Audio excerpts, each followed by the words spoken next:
On se met maintenant en mode rattrapage, un album dont je voulais vous parler depuis déjà un certain temps, qui est disponible sur les étaux des libraires depuis l'automne dernier, qui a figuré parmi les coups de cœur de l'animateur et de l'équipe de l'émission en ce début d'année. Alors, c'est Casa Rodeo de Tom du côté des éditions Pow Pow. Tom est avec nous, salut! Salut.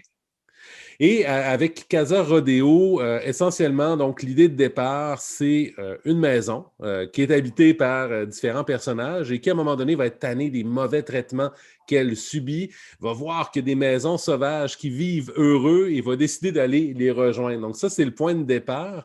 Est-ce que c'est un peu la première idée qui est venue quand on a exploré un peu l'idée de Casa Rodeo, cette idée de maison-là, ou ça a commencé par autre chose? Non, c'était vraiment les maisons qui. Ben, j'étais toujours avec les mêmes personnages. Excuse-moi. C'était avec les personnages de Seth. Mais j'avais toujours cette idée-là avec leur maison qui allait juste se pousser à un moment donné, qui allait les abandonner. Je ne savais pas quelle histoire amener avec ça. Qu'est-ce que ça voulait dire qu'une maison abandonne ses locataires? C'est quoi c'est quoi la symbolique personnelle pour moi?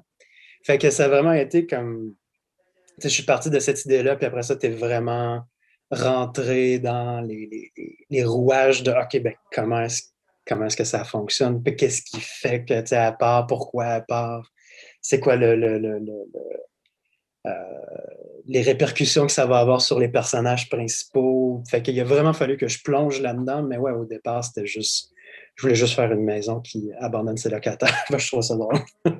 Puis tu disais que tu voulais garder aussi les personnages de Seth. Donc ça, dès le départ aussi, c'était établi. C'était leur maison. C'est ces personnages-là. C'est les ingrédients dont je veux. Parce que tu avais envie de poursuivre un peu avec ces personnages-là? Oui, ben c'est ça, c'est des personnages qui me suivent quand même depuis un moment, puis je me suis vraiment attaché à eux autres. J'avais vraiment le goût d'explorer un petit peu plus cet univers-là parce que, vu que c'est un univers qui est muet, puis c'est un univers qui est très... En fait, c'est un univers qui est très propre au muet. C'est un univers fantastique où est-ce que tout peut pas mal arriver. Et donc, c'est vraiment le fun d'explorer le muet là-dedans, dans cet univers-là. Et il y avait quelques personnages que j'avais introduits aussi dans Set que j'avais le goût d'explorer un petit peu plus. Fait que, tu sais, dans Set, tu avais Titus Caropin, le personnage principal, qui est le lapin auteur qui se fait hanter par la mort.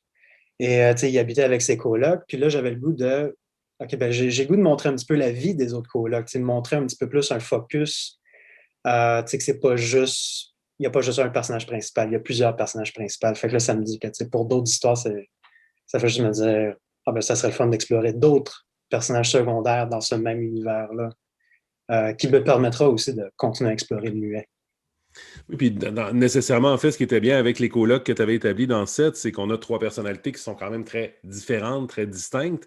Et ça aussi, ça veut dire que ça te permet d'explorer des réactions distinctes à la perte de maison, des histoires qui vont être aussi bâties, entre guillemets, un peu sur mesure pour ces personnages-là également.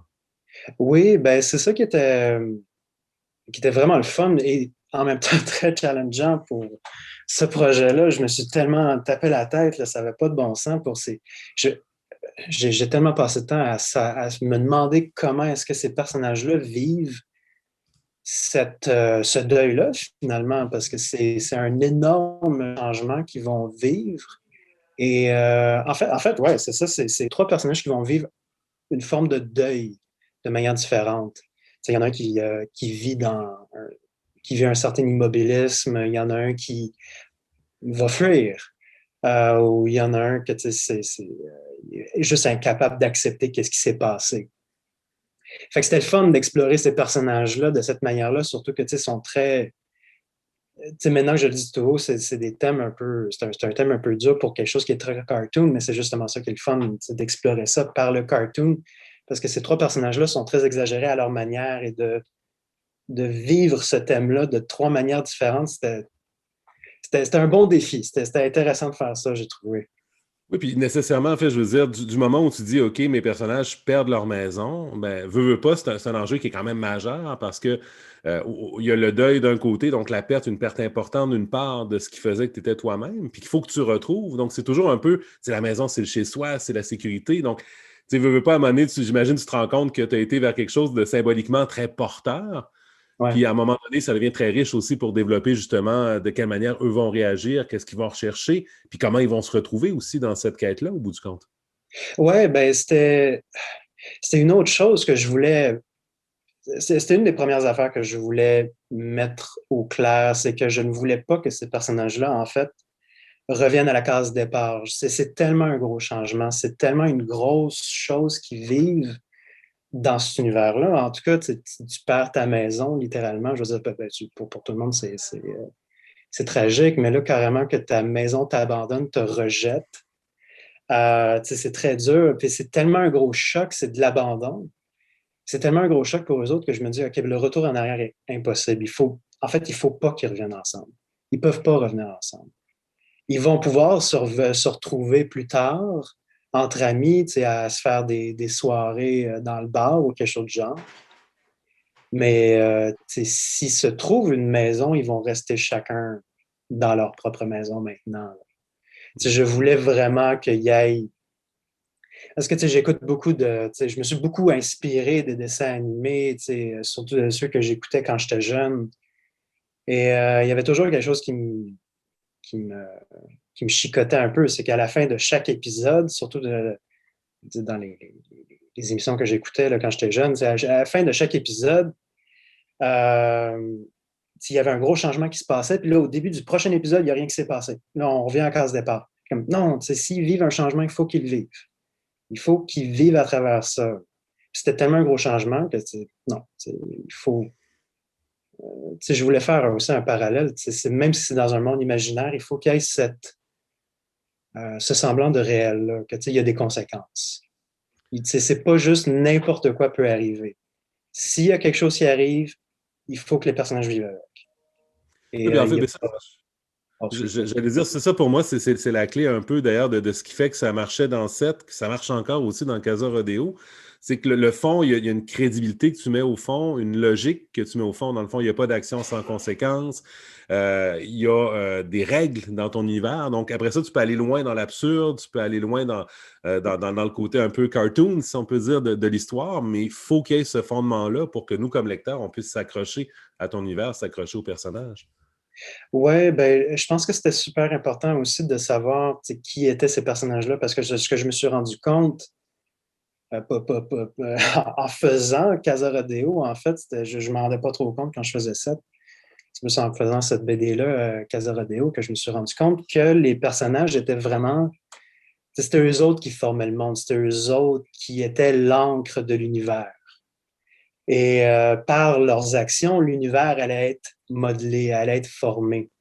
Donc, en fait, beaucoup des règles de l'univers viennent plutôt de la personnalité des personnages.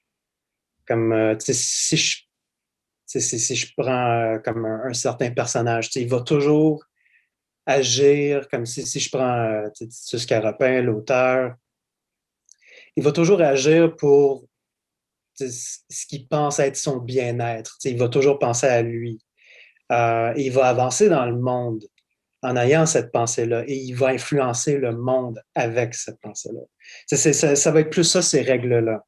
Parce que le monde est très malléable. C'est un gros tas de pâte à modeler. Je peux faire un peu n'importe quoi là, avec ce monde-là, mais ce que je ne peux pas faire n'importe quoi avec, c'est les personnages. Ils doivent être fidèles à qu'est-ce qui. Il y avait un moment donné où est-ce que je shootais de mes pages de découpage à Luc Bossé, mon éditeur. Et il y avait une scène où est-ce qu'il y a un des personnages dans une des vieilles versions, il y a un des personnages qui vole une minivan pour aller à un point A, un point B. Et Luc m'a juste dit comme non, ce personnage-là ne peut pas faire ça. Ça ne marche pas avec ce personnage-là. Il peut pas voler. Puis ça m'a fait une grosse leçon de juste comme OK, ça, faut que je mette ça au clair. C'est fait que, ouais, en tout cas, tout ça pour dire les règles vont venir des personnages.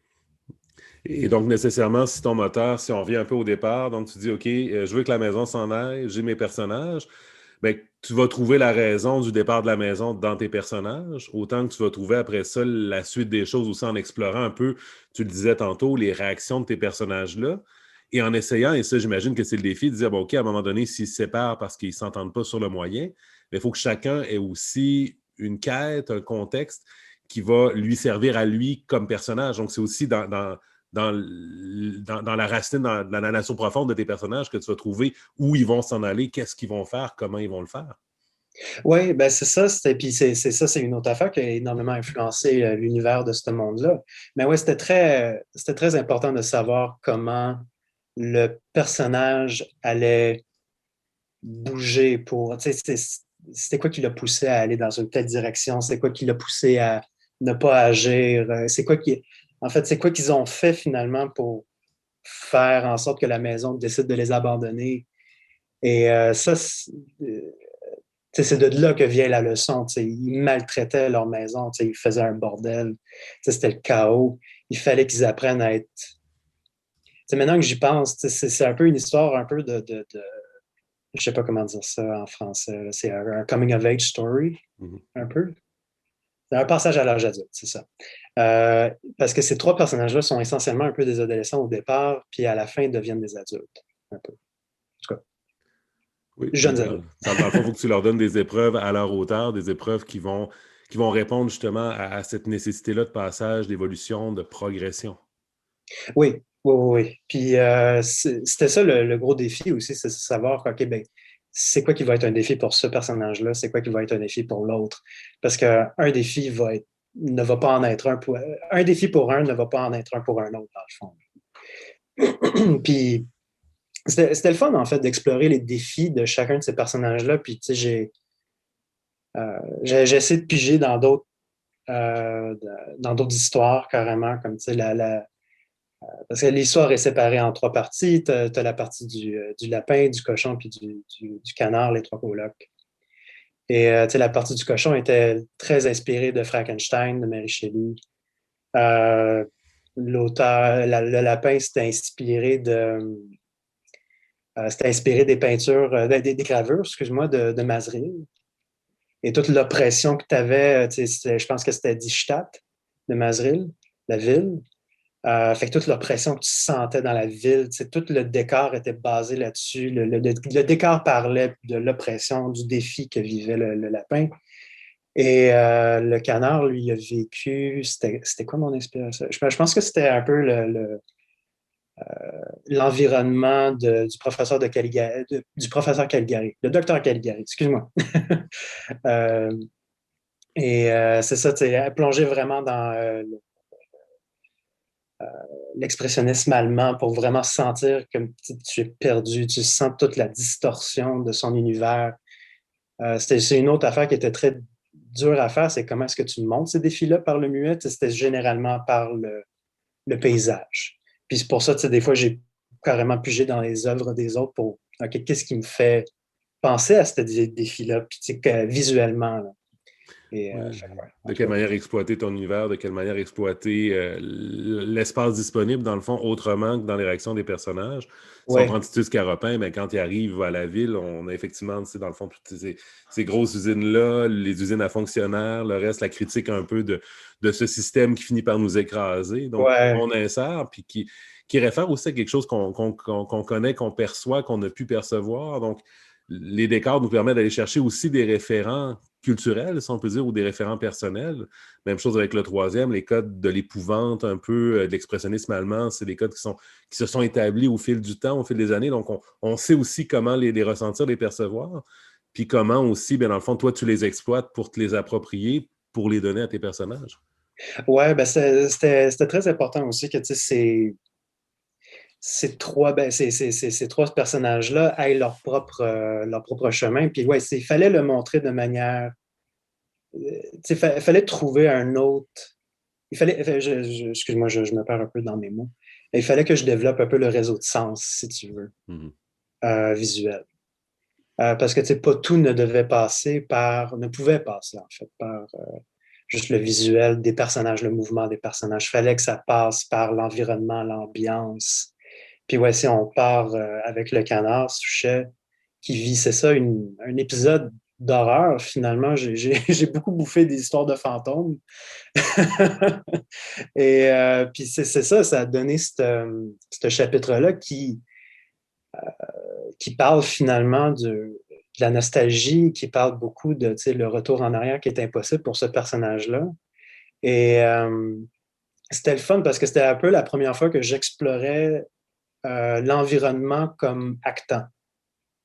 Comme, ou bien plutôt comme une autre manière de parler en termes de muet.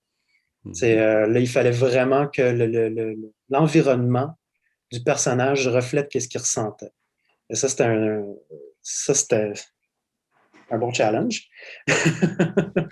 Oui, parce qu'il faut trouver le trait, il faut trouver, puis dans le fond, la manière de le présenter, il faut rechercher les influences, parce que tu réussis les trois histoires, les trois séquences, dans le fond, sont très différentes dans le ton, dans le rythme, dans le découpage. Évidemment, on sent ton style dans tout ça, mais tu réussis à les distinguer assez pour qu'on sente que c'est trois récits, trois parcours différents.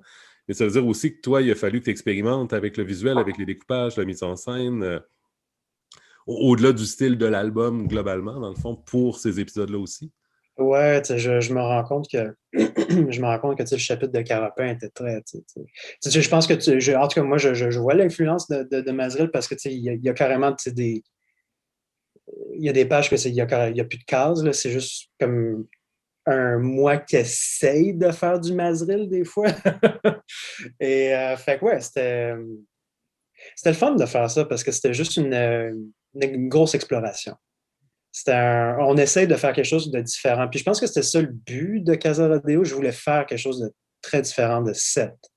Parce que Seth était une histoire très introspective. Tandis que Casa Rodeo, c'est plus une aventure. Tout en étant un peu introspectif quand même, parce que tu rentres vraiment en tout cas, j'espère, tu rentres dans qu'est-ce que les personnages vivent intérieurement. Mais je voulais que ce soit une exploration qui soit différente visuellement. Je voulais utiliser d'autres outils. En fait, il fallait utiliser d'autres outils pour être capable d'explorer le muet puis me dire comme, OK, qu'est-ce que je peux faire d'autre avec. Oui, puis en fait, pour que ce ne soit pas juste tes personnages qui évoluent, mais que l'auteur aussi progresse au fur et à mesure Ouais, du récit. exactement. J'aimerais ça que ce soit. Parce que j'essaie de travailler sur une autre bande dessinée là, en ce moment, puis je me dis, OK, qu'est-ce que je peux faire de différent avec le muet? Fait que j'essaie de me nourrir de films, j'essaie de me nourrir principalement de films, je dois dire. C'est plus dans les films que je trouve mon inspiration que dans les bandes dessinées muettes, je dois dire. Mais ouais, il faut. J'aurais de la misère à raconter encore une histoire différente, bien sûr, mais de la même manière. Même si c'est encore du muet, j'aimerais savoir, OK, ben, qu'est-ce que je peux utiliser d'autre pour parler, entre guillemets. C'est quoi les autres modes de communication qu'il y a qui ne passent pas par les mots. Fait que ça a été une grosse exploration pour Casa Rodeo. Puis ça a principalement passé, je me rends compte, ça a beaucoup passé par l'environnement.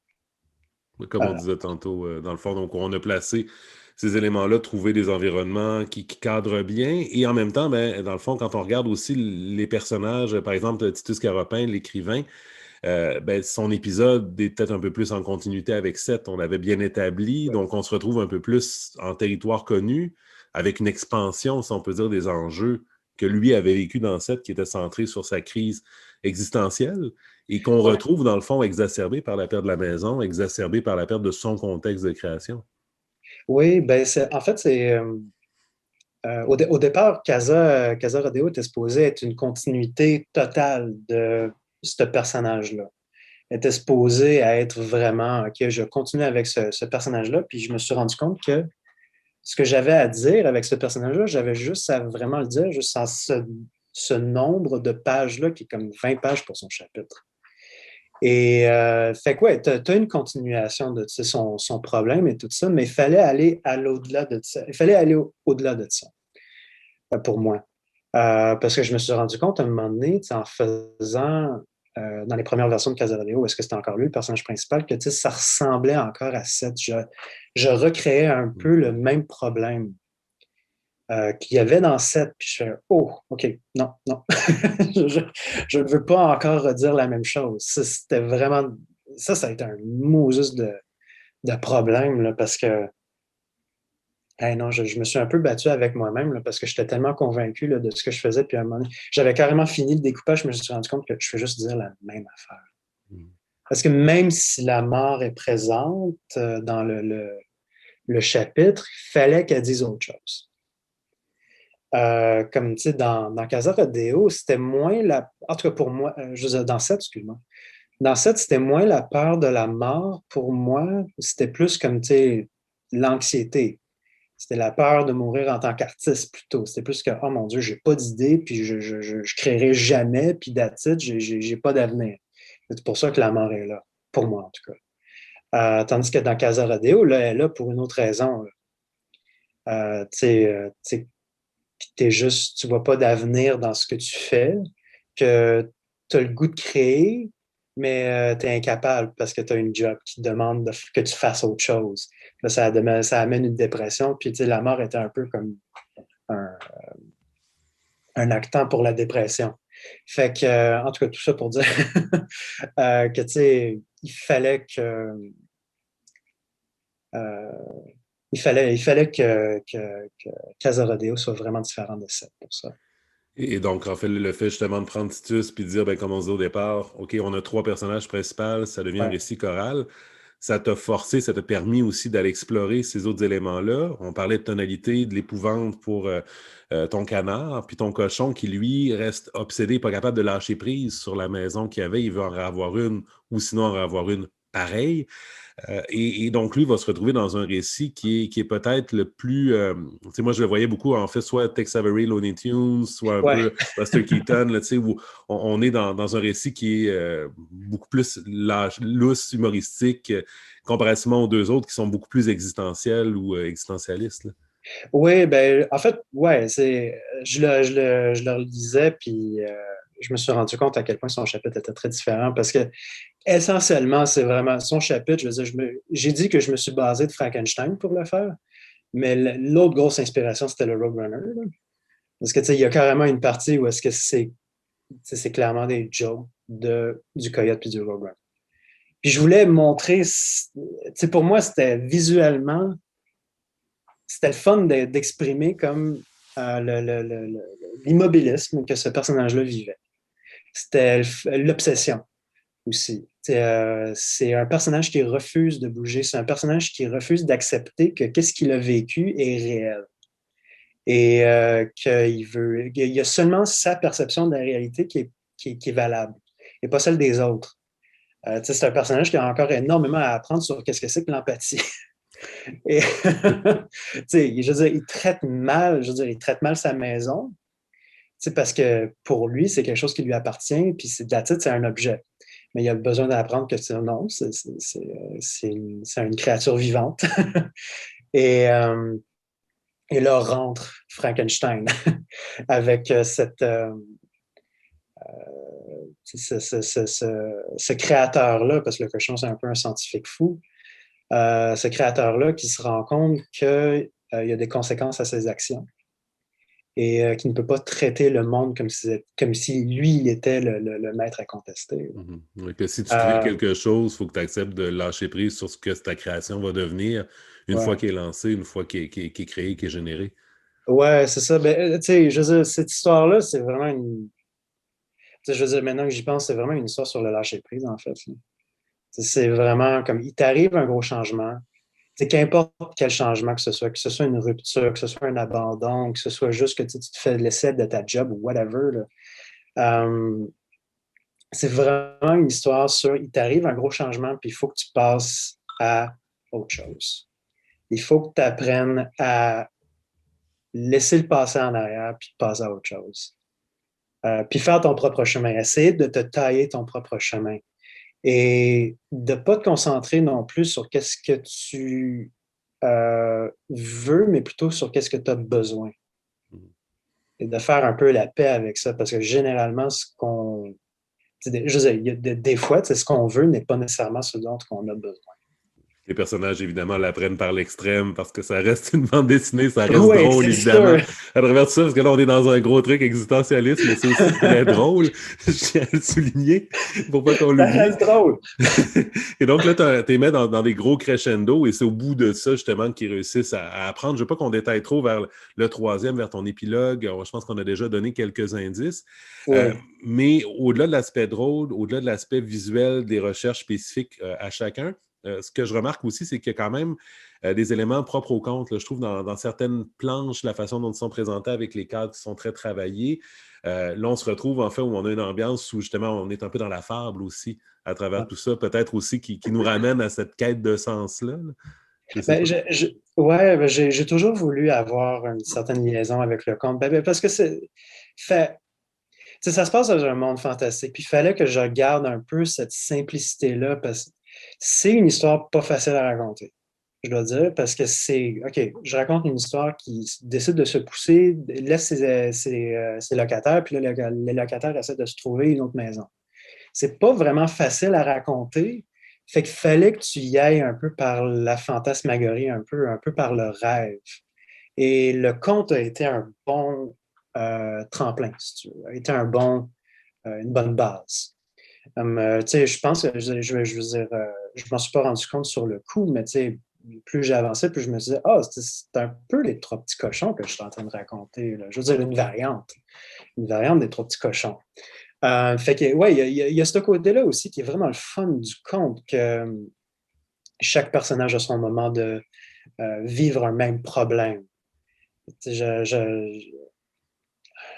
y a les trois petits cochons, là, mais je me rappelle quand j'étais jeune, j'écoutais, il y avait sur Télé-Québec là, des spéciales, des fois, de l'animation russe qui reprenaient comme des vieux contes russes. Et tu avais des histoires de trois frères. Où est-ce qu'il y en a deux là-dedans qui sont très boqués sur comment régler un certain problème d'une certaine manière. Et il y en a un autre qui décide d'aborder ce même problème d'une manière très libre d'esprit. Et c'est toujours raconté de manière, ben, en tout cas, visiblement simple, mais quand tu creuses, finalement, tu es comme, oh, OK, ça veut dire ça. Tu rentres un petit peu plus dans la métaphore. Hmm. C'est ça qui est génial pour moi du conte, c'est que c'est un monde de métaphores. Et la métaphore est une autre manière comment tu es capable de dialoguer, entre guillemets, encore une fois, avec le muet. En fait, je pense que le conte se prête bien à l'art muet parce que c'est deux arts qui sont. Il faut que tu fasses l'interprétation. Il faut que tu interprètes pour comprendre. Et puis, ce qui est le fun en plus de ça, c'est que tu fais ta propre interprétation. Et puis, je pense que le conte, c'est généralement, ben, contrairement à la fable, est-ce qu'il y a une morale vraiment claire de qu'est-ce que c'est? Le conte, je pense, est un petit peu plus libre d'interprétation. À la place que ce soit la leçon, tu sais. Euh, La morale n'est pas de donner tout cuit à la fin. C'est exactement.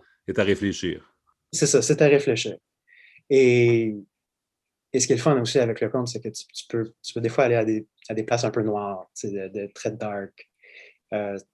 C'est ce que j'aime explorer de temps en temps aussi là-dedans. Oui, puis Parce avec une que structure qui est très cadrée aussi, ouais. il y a un côté classique dans le conte, puis encore là, je reviens un peu au standard. Dans le fond, on y va avec des codes ou avec des cadres qu'on connaît bien. Puis après ça, une fois qu'ils sont bien appropriés, on dirait que ça facilite peut-être les règles du jeu pour après ça donner la carte blanche que le récit te permet de faire une fois qu'on a ces bases-là de couvertes. Là. Ouais, ben, en fait, ça me fait penser à quelque chose. Je pense que c'est un de mes soucis quand je commence à créer, il faut que tu comprennes bien où est-ce que tu te trouves. C'est une de mes affaires qu'on m'avait enseigné, c'est que il faut que dès la première page, il faut que tu comprennes le monde de où est-ce que tu es. Il faut que tu comprennes comment le monde fonctionne dès le départ. Il faut que tu comprennes que c'est un monde fantastique. Il faut que tu comprennes que c'est un monde où est-ce que pas mal un peu n'importe quoi est possible.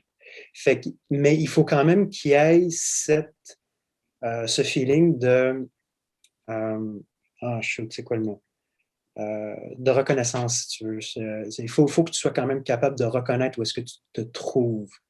Et, euh, et le conte est généralement habile pour faire ça, je trouve. C'est pour ça que j'ai trouvé ça le fun un peu d'emprunter ça. Parce qu'il y a toujours. Tu commences un conte généralement avec un côté très chaleureux. Ça commence souvent à la maison. Ça commence avec des personnages que tu es capable de reconnaître. Parce que leurs personnalités sont très, je ne vais pas dire flat, mais sont très distinctes. Tu es capable de reconnaître ce personnage-là. Et c'est plus tu avances dans l'histoire que tu es capable de vraiment aller à des places qui sont un petit peu plus compliquées. Je pense que si tu commences à une place qui est simple, tu peux aller vers des places vraiment creuses. Mhm. Puis l'important après ça, c'est de s'assurer, toi comme auteur, que le lecteur te suit. Puis comme on dit un peu dans l'interprétation, dans le fond, l'interprétation est ouverte, mais j'imagine que d'un côté, toi comme auteur, au fil des lectures, des relectures, ton défi, c'est de t'assurer qu'on reste quand même dans le range, entre guillemets, de ce que tu cherches à nous faire vivre comme expérience. Et donc, que tu gardes cette clarté-là, que tu gardes cette fluidité-là aussi. Et ça, j'imagine que ça doit être un autre défi, là. Est-ce que j'ai réussi à bien cadrer? Est-ce que c'est compréhensible? Est-ce que tu comprends la même chose que moi aussi? Ouais, ça, c'est un. Je veux dire, tu sais, je disais, tu sais, c'est le fun d'interpréter, tu sais, le muet, mais en même temps, tu sais, il fallait quand même que ça rentre. Il fallait quand même que tu comprennes qu'est-ce que le personnage était en train de vivre. Même si tu peux l'interpréter de différentes manières, il fallait quand même que tu comprennes. Et ça, c'était ouais, ça, c'était dur. Parce que le truc, c'est que tu as beau avoir un thème qui est commun, ce qui aide en même temps d'être très difficile parce que tu as trois personnages différents. Et ouais, encore là, je reviens un peu avec l'idée de OK, on part d'une même place. Mais là, comment est-ce que tu extrapoles? Comment est-ce que tu vas explorer ça? Là? Ça a été un méchant défi que je pense que ça m'a pris 2 ans et demi de faire ce livre-là, là, où est-ce que j'ai juste comme OK, non, qu'est-ce que le personnage vit? Puis à chaque fois, j'ai comme fait, je sais pas combien de versions j'ai fait de ce livre-là, là, où est-ce que j'étais juste comme non, ça c'est pas assez clair. Non, ça c'est pas assez clair. Non. Parce qu'il fallait vraiment que ben, pour reprendre un petit peu l'idée du récit choral, oui, c'est une histoire qui est racontée à plusieurs voix, mais il faut aussi que les voix s'entendent. Il faut que ces trois personnages-là, je pense que si tu veux, on peut suivre chaque personnage comme, OK, tu as une première étape du deuil, tu as une deuxième étape du deuil, puis là, tu as une troisième étape du deuil.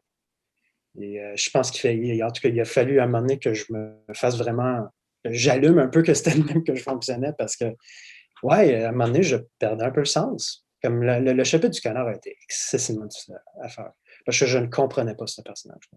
Et il a vraiment fallu que j'aille un petit peu plus dans OK, qu'est-ce que moi j'ai ressenti quand j'ai ressenti tel changement.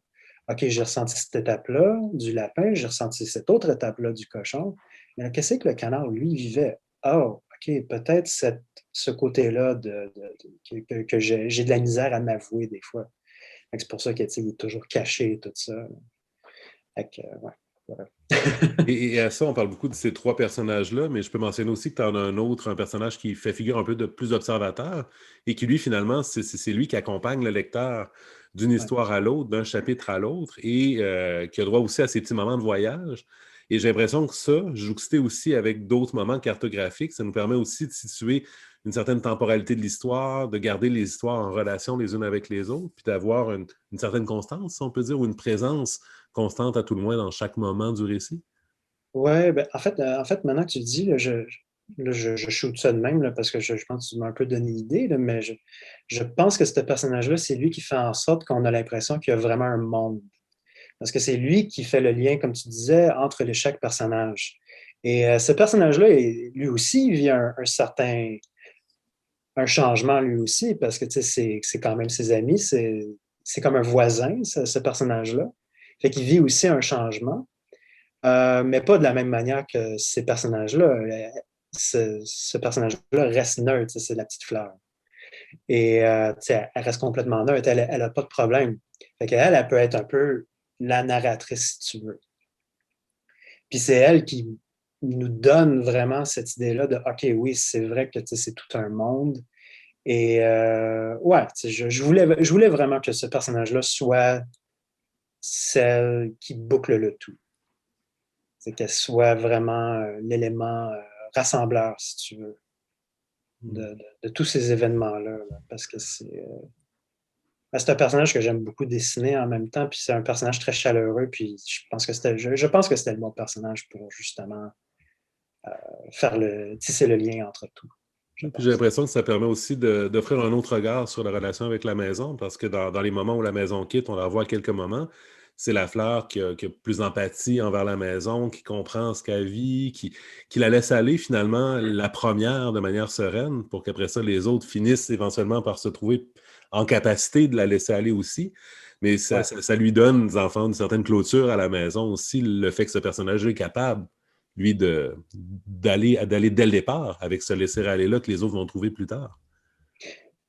Oui, ben je voulais vraiment que tu sais, parce que ce personnage-là, dans le fond, la petite fleur, et tu sais, moi, je le vois comme étant le personnage le plus sage, là, la plus sage, pardon, de toute cette gang-là. Tu sais, c'est sûr qu'elle a réglé le problème dès le départ.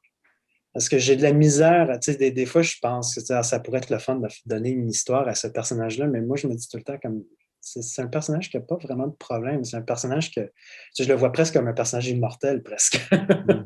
C'est un personnage euh,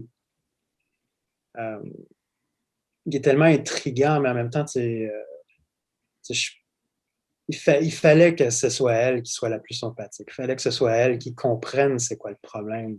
Puis il fallait que ça te donne aussi la possibilité de te dire que, ben, OK, ben, il y a une possibilité de régler le problème. Et ça part par ce personnage-là, la fleur, qui n'a pas l'air d'avoir vraiment de problème dans la vie. Ça Mhm. fait juste te dire, comme tu sais quoi, je pense que je suis capable de régler mon problème. Je vais devoir passer à travers une tempête, mais tu sais, je peux aspirer à être peut-être un peu comme ce personnage-là qui a l'air d'être finalement quand même correct.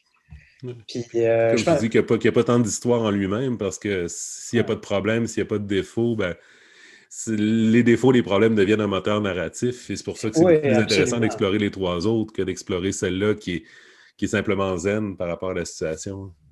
Oui, ben, tu sais, ben, c'est ça, c'est un personnage le fun, mais encore là, tu sais, j'ai toujours de la misère à voir, tu sais. En même temps, tu sais, je dis pas non, là, vraiment pas, mais en même temps, tu sais, ça serait. C'est un Je beau serais défi. curieux quand même de voir ce serait quoi, quel genre d'histoire je pourrais raconter avec elle, mais ça va être dur. Ça va être tough. Mais, mais ouais, il y a quelque chose d'un peu. C'est drôle, tu sais, j'avais créé ce personnage-là. C'est terrible comment j'ai créé ce personnage-là. Parce que je voulais créer un personnage qui était cute. Je voulais un personnage qui pouvait juste être là, dans le coin de la case, puis qui soit comme un personnage drôle qu'on peut toujours voir. Puis je me suis rendu compte à quel point comme ce personnage-là était zen pour les personnages, mais aussi zen pour moi. C'était juste, ça faisait du bien de dessiner ce personnage-là.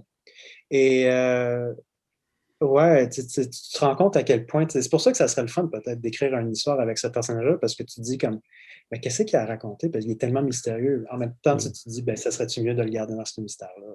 Oui, puis ça devient un peu à la limite, en fait, je trouve qu'on tu mets le doigt un peu sur l'usage justement des intermèdes où tu la mets en scène, cette fleur-là qui se déplace de lieu en lieu, puis on est vraiment plus dans des petites histoires plus poétiques, dans des petits instants, dans le fond, où il ne se passe pas nécessairement grand-chose, mais tu choisis quand même de mettre en scène son voyage, de pas juste dire, bon, OK, elle arrive, elle s'en va, puis merci, bonsoir. Non, c'est ça. Je voulais quand même faire un certain. Même si je dis que ce personnage-là n'a pas d'histoire, ça ne veut pas dire qu'elle n'a pas de personnalité là, ou ben, elle n'a pas une vie.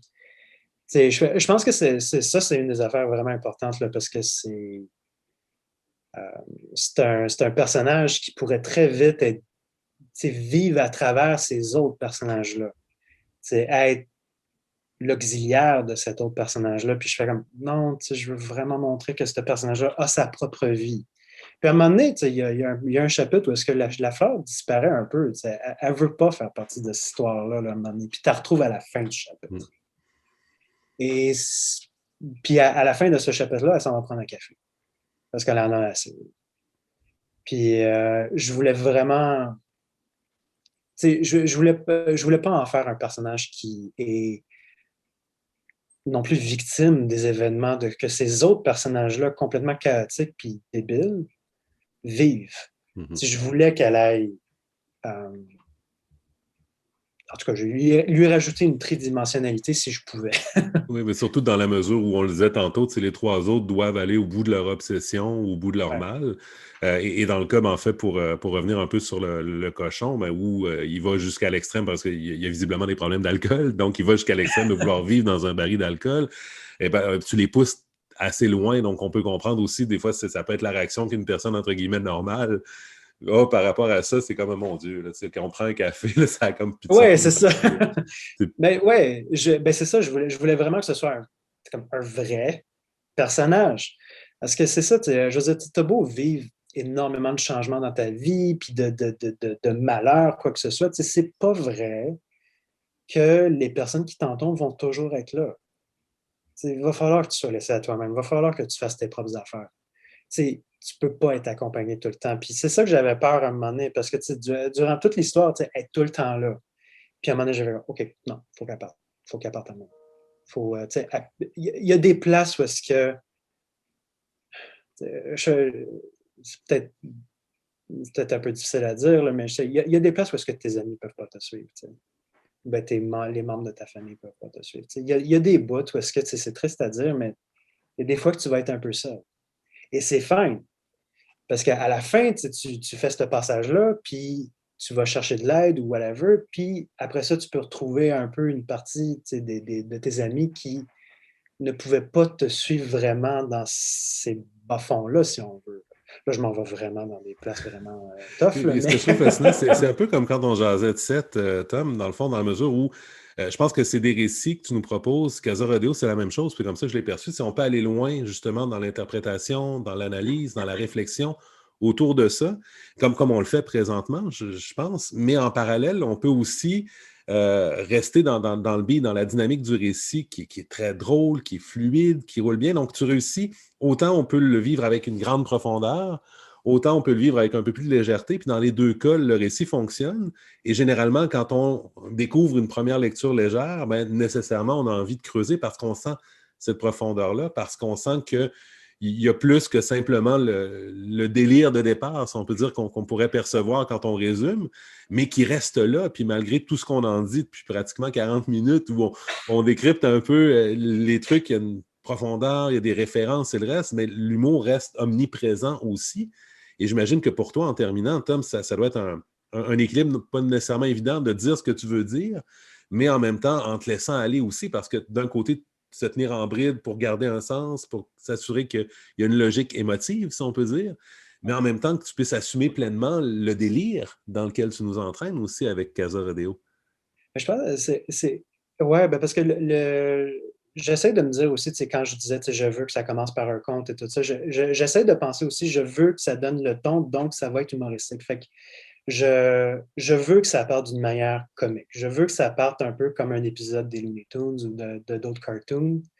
C'est un peu à la Max Fletcher, maintenant que j'y repense, là, mais pour moi, il y a tellement quelque chose de fun de rajouter des thèmes tellement personnels à ces personnages-là, à ce monde un peu loufoque, puis de leur faire vivre des trucs vraiment durs. Puis il y a, je pense que c'est Phoebe Waller-Bridge, en tout cas, c'est une comique puis une actrice anglaise, qui avait parlé un moment donné, elle parlait de sa série Fleabag. Et Fleabag, c'est une histoire, je veux dire, c'est excessivement tragique, mais il y a toujours des parties très drôles. Tu as des bouts qui viennent vraiment te faire rire, en même temps de vraiment te faire pleurer. Et elle disait, dans le fond, c'est le fun de toujours finir une joke avec un moment dur, un moment tragique. Tu ris, puis après ça, tu es comme, oh, OK, on vient. Finalement, j'ai-tu raison de rire? Est-ce que c'est correct de rire? Puis je me rends compte que j'emploie un peu mes histoires. Je veux dire, j'ai découvert Phoebe Waller-Bridge en faisant Casa Radio, puis ça m'a fait un peu réfléchir à ça. Fait que j'essaie de penser un petit peu plus de cette manière-là, mais je, je veux faire vivre des trucs plus durs à mes personnages parce que c'est. Je pense que pour moi, c'est le fun aussi de rire un peu de tes problèmes en même temps. C'est le fun de rire de tes problèmes en même temps de ne pas les ridiculiser. Mhm. Je pense que c'est la grosse différence qu'il faut faire. C'est bon de faire de l'autodérision, Parce que, je m'en cacherai pas, je veux dire, ces trois personnages-là sont un peu différentes facettes de ma personnalité. Et comme Seth était vraiment une manière pour moi de me moquer de mon mal-être un peu. Je vivais un moment un peu tough. Puis c'était pour moi une manière de m'en sortir un peu, de dire comme Hey, écoute, on peut en rire, mais il ne faut pas le ridiculiser. Il faut traiter ça avec sérieux. Et ça a été un autre des défis. C'est pour ça que j'avais mille quelques raisons. Je me disais, est-ce que je traite ce problème-là avec assez de sérieux? Comme il y avait un moment donné où est-ce que les personnages étaient peut-être un peu trop violents envers la maison. Où est-ce que, à un moment donné, ils pensent à l'enchaîner, la mettre en cage et tout ça, puis je suis un wow, OK. Ça peut être drôle, mais là, on va trop vers. C'est presque de l'abus là, pour moi. Mhm. Je suis comme, OK, non, on peut pas aller là. Pour moi, en tout cas, je pouvais pas aller là. Fait qu'il fallait garder tout en abordant ces thèmes-là qui sont. Ben franchement, je veux dire, quand je repense, c'est pas des thèmes faciles, en tout cas pour moi. Mais c'est des thèmes nécessaires à aborder. Puis les aborder avec des personnages qui sont un peu capables de tout faire à la Looney Tunes, ça donne tellement de liberté à comment tu peux explorer ce problème-là. C'est pour ça que c'est fantastique. Plutôt fantaisiste, plutôt comme genre. C'est pour ça aussi que c'est muet, parce que tu peux complètement partir dans les métaphores. Tu peux partir dans. S'il va y avoir une bataille de tarte à la crème ou une peau de banane, il faut que ça ait quand même un sens pour ce personnage-là, puis comment il vit. S'il va y avoir une peau de banane, puis Carapin, il tombe, je pense que ça va être peut-être un moment vraiment dur pour lui, puis il ne va pas être capable de se relever parce que là, c'est le pire des moments pour lui. Fait que c'est drôle, mais en même temps, c'est juste comme ouf, OK, non. Je dis un exemple de même, puis ça, probablement, je ne vais pas le dessiner, mais en tout cas. Mais en tout cas, je m'égare un peu, mais c'est un de mes soucis, c'est vraiment de parler de ces problèmes-là avec humour.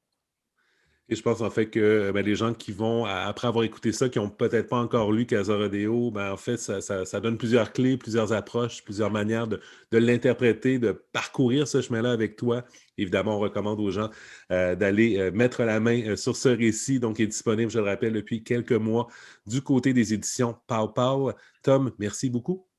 Ça fait plaisir. Merci à toi.